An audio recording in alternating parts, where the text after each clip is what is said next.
नमस्कार, विराट 24 न्यूज में आपका स्वागत है। मैं हूं शुभम तिवारी। अगली खबर में बात करते हैं रीवा की, जहां विकास के नाम पर रीवा महानगर बना हो या ना बना हो, लेकिन भ्रष्टाचार और नए नए अपराधों में जरूर बड़ा महानगर बन चुका है।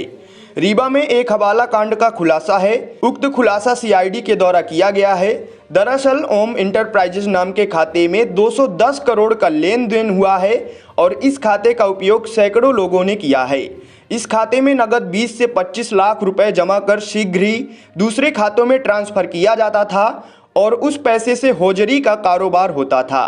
उक्त मामले का खुलासा करते हुए डीएसपी सीआईडी असलम खान ने बताया कि जिस व्यक्ति के नाम से आईसीआईसी बैंक में खाता था वह ताला थाना क्षेत्र के ककलपुर का रहने वाला है, जिसकी तलाश करने पर जानकारी हुई कि वह स्वागत भवन के पास किसी परौहा जी के यहाँ झाड़ू पोछा करने का काम करता था और महज वह 5 से 10 हजार महीने कमाने वाला व्यक्ति है। वर्तमान में वह अगरबत्ती बनाने का काम कर अपने परिवार का भरण पोषण करता है। पूरे मामले का खुलासा करते हुए डीएसपी असलम खान ने बताया कि उक्त खाते का उपयोग कई नामचीन व्यापारियों के द्वारा किया गया है। आपको बता दें कि रीवा में कई बड़े व्यापारियों के द्वारा 2 नंबर का काम किया जाता है, जिसका लेन देन महज पर्चियों में किया जाता है और उसी का परिणाम है कि ओम इंटरप्राइजेज के खाते में 200 करोड़ से अधिक का लेन देन किया गया, जो महज एक गांव के श्रमिक के नाम से खोला गया था। सर, हवाला का एक बड़ा मामला प्रकाश में आया है रीवा में। हवाला कारोबार तो रीवा में हुआ है और इसका डिटेल जो है तो जानकारी ईओडब्ल्यू ही दे पाएगा। रीवा ईओडब्ल्यू के पास जो है तो सीआईडी का मामला, सीआईडी के द्वारा मामला दिया गया है पुलिस मुख्यालय स्तर पे। हुआ ये था कि सीआईडी में 12/15 क्राइम नंबर गबन का सहकारी बैंक डभौरा घोटाले का विवेचनाधीन है।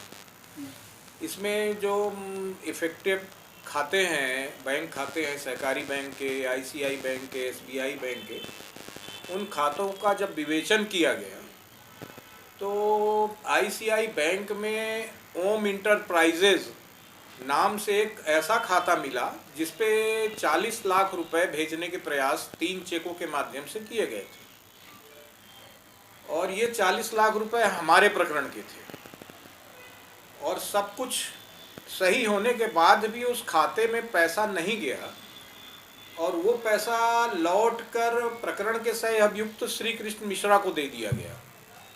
तो ये समझ में नहीं आया कि इस ओम इंटरप्राइजेज आईसीआई बैंक में पैसा क्यों नहीं लिया गया, क्यों स्वीकार नहीं किया गया। तब उसकी छानबीन की गई।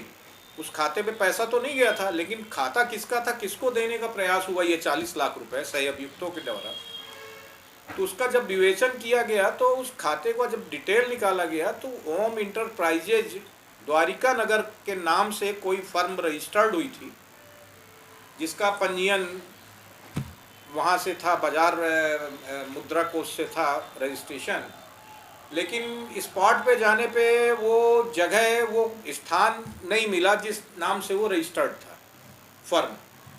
और प्रोप्राइटर के तौर पे उसमें जो व्यक्ति था उसकी जब आईडी देखी गई उस खाते में तो आईडी भी फेक निकली। कपटपुर लिखा हुआ था और अमरपाटन सतना लिखा हुआ था और एक मात्र सरपंच का वो प्रमाण पत्र था।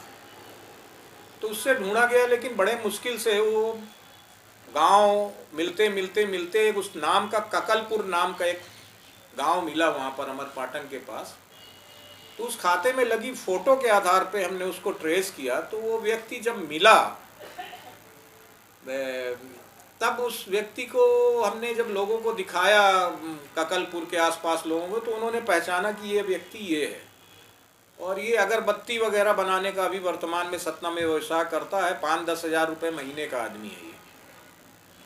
पहले ये यहीं पर कला मंदिर के पीछे जो है एक व्यक्ति थे मिस्टर परोहा, तो उनके यहाँ वो झाड़ू पोछा करता था और 2-4 हजार रुपये उसको मिल जाते थे।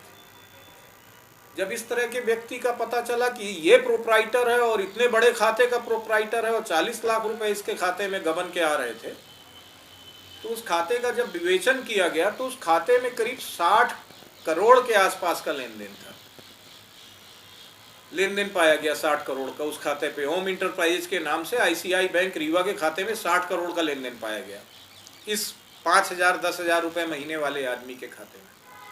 उस आदमी से जब पूछा गया तो उसने बताया कि मेरे को इस खाते की जानकारी नहीं है और ना मैंने कभी इस खाते को खोला है। तो ये चीज़ प्रमाणित हुई कि उस व्यक्ति को इस खाते की जानकारी नहीं है, ये फेक खाता उसके नाम से खोल के संचालित किया गया है। उस खाते में जब खूबी देखी गई तो उसमें खूबी ये थी कि 90% पैसा कैश जमा होता था और बड़ा अमाउंट जमा होता था, और जैसे 20 लाख जमा हुआ नगद, और तत्काल में विदिन कुछ अगले श्रृंखलाबद्ध अगले ट्रांजैक्शन में वो पैसा कहीं ट्रांसफ़र हो जाता था, चेक से ट्रांसफ़र हो जाता था या आरटीजीएस हो जाता था या नेफ्ट हो जाता था। तो जिन्हें नेफ्ट होता था और जिन्हें आरटीजीएस होता था या जिन्हें चेक से दिया जाता था वो पैसा नगद जमा करने के बाद, प्रायः वो खाता जो है तो खाली रहता था, पैसा जमा हुआ और ट्रांसफ़र हुआ, पैसा जमा हुआ और ट्रांसफ़र हुआ। तो वो जो पैसा जहाँ जाता था वो प्रायः 90% बड़ी बड़ी फर्में थी जो निर्माण के क्षेत्र में थी और माल सप्लाई करती थी, बिजली की कंपनियां, होजरी की कंपनियां और आपके रेडीमेड गारमेंट्स की कंपनियां, इस तरह की कंपनियां थी। तो ये उससे विवेचन से ये बिल्कुल निश्चित हो गया कि ये पैसा जो नकदी जमा हो रहा है इस कंपनी को जा रहा है और इस कंपनी से माल मंगाया जा रहा है, यानी उस खाते का उपयोग जो है तो व्यावसायिक लेन देन हुआ है और उसमें काला धन जमा किया गया है, अघोषित धन जमा किया गया है और उसे फैक्ट्रीज को व्यवसायियों ने भेज के और माल मंगाया और धंधा किया है। एक तो ये था उस खाते में। फिर उसके बाद जो है तो दूसरी चीज़ ये थी कि उस खाते में ये भी पता चला कि ज़मीन की खरीदी फरोख्त हुई है और उन ज़मीनों को खरीदने बेचने में अक्सर जो है तो लोग जो रजिस्ट्री कराते हैं वो कम पैसे की कराते हैं और नंबर 2 में ज़्यादा पैसे देते हैं क्रेता को। तो ऐसा कुछ पैसा भी किसी पार्टी को भेजा गया है। तो जिन पार्टी को पैसा दिया गया उन्होंने भी बताया कि हमें फला आदमी ने पैसा दिया है, वास्तविक आदमी जिस का नाम बताया। इस तरह ये होम इंटरप्राइजेज के खाते को सैकड़ों लोगों के द्वारा उपयोग किया गया है और व्यवसायियों के द्वारा उपयोग किया गया है, और इस उपयोग में अधिकांश जो है ये आपका रीवा के मुख्य बाजार के लोग इसमें शामिल हैं। तो जब इस खाते का 60 करोड़ का ट्रांजैक्शन हमने देखा तो इससे कनेक्टेड खाते भी निकाले हमने। तो मुझे एक्सिस बैंक, एचडीएफसी बैंक और आईसीआई बैंक के 1 दर्जन खाते मिले और इन 1 दर्जन खातों में जो मैंने पाया कि सभी निम्न स्तर यानी छोटे स्तर के यानी रोज कमाने खाने वाले लोगों के नाम पे ये खाते खोले गए हैं और इन 12 खातों पे लगभग टोटल माने तो 210 करोड़ के आसपास का लेन देन रहा है। उसमें भी उन 11 खातों में भी इसी तरह होता था कि नकदी जमा किया और कहीं ट्रांसफ़र किया। कहीं से कोई अगर इलाहाबाद में बैठा हुआ है तो वो उस अगर पैसा अपने व्यापारी को भेजना है तो वो एक जमा पर्ची बनाया और उसी खाते में पैसा जमा कर दिया और यहाँ वो पैसा इस बैंक में आ गया। यानी आप कहीं से भी उस खाते में पैसा जमा कर सकते हैं, इस रैकेट में आपका होना ज़रूरी है। तो इस तरह से सैकड़ों लोगों ने ये 12 खाते खोल के और उसमें एक अवैध काला धन, अघोषित धन, टैक्स चोरी का धन, हवाला कारोबार किया है। विवेचना से जब ये चीज़ें आई तो इसका प्रतिवेदन जो है तो सीआईडी पुलिस मुख्यालय को, वरिष्ठ कार्यालय को भोपाल भेजा गया था तत्कालीन समय में, और भोपाल से ही तत्कालीन समय में ये श्रीमान एडीजीपी महोदय तत्कालीन जो थे उनके द्वारा समीक्षा वगैरह किए जाने के उपरांत, चूँकि इसमें गहनता से और एकाग्रता से और सतत लगकर विवेचना की जानी थी, तो ये हमारा प्रतिवेदन और ये हमारे पूरे डॉक्यूमेंट्स को ईओडब्ल्यू को सुपुर्द कर दिया गया है और वर्तमान में ईओडब्ल्यू रीवा के पास ये शिकायत जांच रजिस्टर्ड है और ये शिकायत जांच ईओडब्ल्यू रीवा से जांच हो रही है। सर मामला कब प्रकाश में आया था और प्राथमिक जांच इसकी कितने शुरू की थी?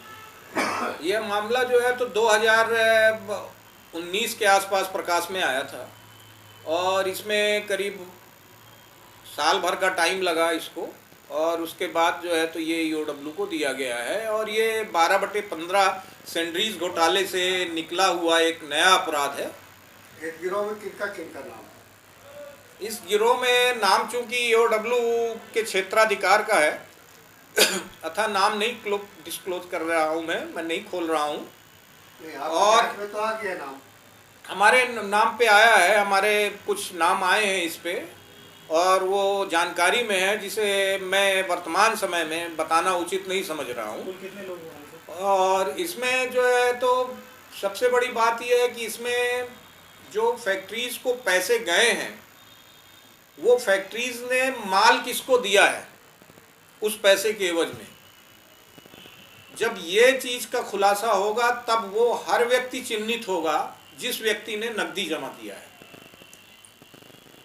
यानी बड़ी फर्मों के पास जाना है और जिन लोगों को पैसा गया है इस खाते से जिन्होंने